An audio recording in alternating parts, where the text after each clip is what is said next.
passer dans notre pays. Donc je vous donnerai rendez-vous dès que nous aurons la totalité des rapports que nous attendons des autres départements et de l'extérieur aussi du pays. Mais en attendant, je voudrais me réjouir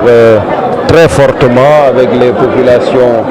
thiessoises de cette belle victoire du non au niveau de notre bureau de vote, de notre centre de vote, de notre commune, de la ville et en apparence du département.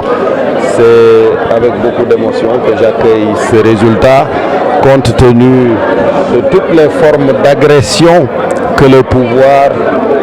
a organisées dans notre territoire électoral.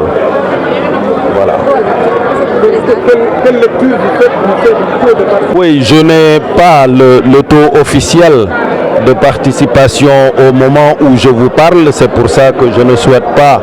m'étendre là-dessus, mais comme je l'ai dit ce matin, la faible participation ne peut signifier qu'une seule chose, le mépris et le rejet que le peuple manifeste à l'endroit du reniement et du wahwahet présidentiel. C'est ma seule lecture. Voilà.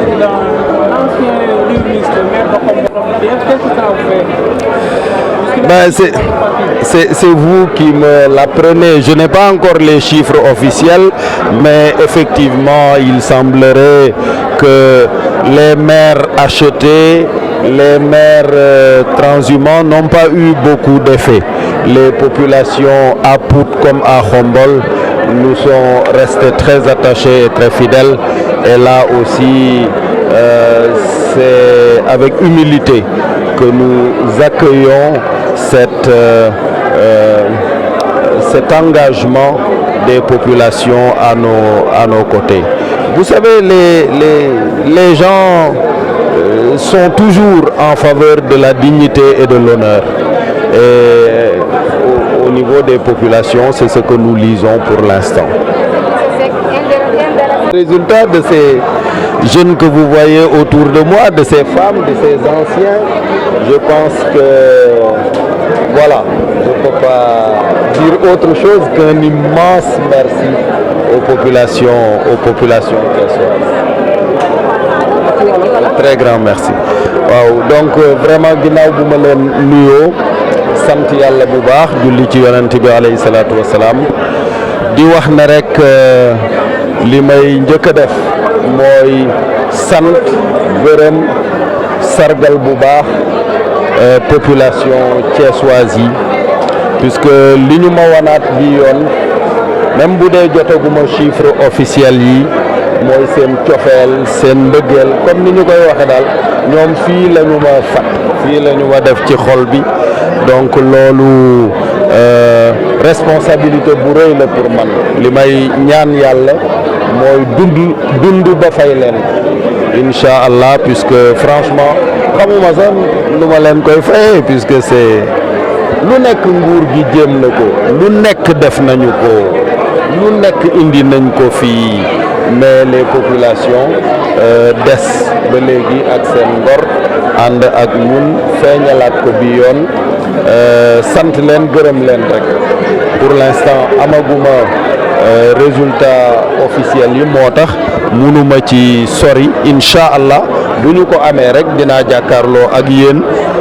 dans un point de presse ou une conférence de presse pour wax leen suñu jàngat ci xew-xew yi. li nga xam ne moom la gaañ a jàppee faible taux de participation yow nan nga ko jàngatee. waaw ni ma ko jàngatee mooy li ma leen wax ci bëccëg bi rek li ma jàpp mooy peuple sénégalais bi dañoo jéppi njiitu réew mi dañoo seexlu sax wuy ji ko ci wooteem ndax li mu leen def dafa ñaaw loolu laa jàppee donc kuy jàngat bu ñu ca eggee da ngay jël taux d'abstention bi boole koog non bi xam exactement li réew mi tontu njiitu réew mi mais comme amaguñu résultat officiel yi excès guñu ci loolu mais noonu laa ko jàngate mettitlu gu nit ñi mettitlu ak mbetteel bu ñu am ci doxalinu njiitu réew mi moo sabab ñenn ñi ne ñoom du ñu dem sax faf wuy ji wooteem am ñeneen ñoo xam ne nag ñoom dañu ne dañuy dem voter non pour wan ko seen naqar pour wan ko ñàkk a ànd gi ñu ñàkk a ànd ci doxalinam. mën nañoo jàpp ni tonton président Idrissa Seck dafa génn di bégal ay militants. dafa mën nañoo jàpp ni président Idrissa Seck dafa génn di bégal ay militants. exactement vraiment naru ma woon a wax tey naru ma woon a génn tey mais bi ñu ma waxee ne jeunes yi ñëw nañu di indi seeni PV bëgg commencer feetu ñoom d'ores et déjà puisque jàpp nañu ne gagné nañu loolu moo tax ma génn pour nekk ak ñoom sargal leen wan leen sama mbégte puisque encore une fois daal tout mon être leur appartient donc lu ñu ma wax rek loolu laa leen di defal incha allah en attendant may ñëw Thiès pour dem sargali Thiès waa yëpp incha allah après les résultats officiels. waa Thiès ñoo nekk fi ñu nekkoon ba tey Idrissa Seck deful dara Idrissa Seck benn carte rek la am donc lii xew Thiès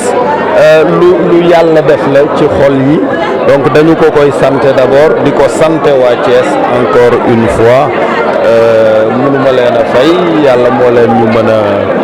fayal yàlla na mu leen fayal mais en tout cas je suis très ému et très satisfait de la conduite des Thiessois.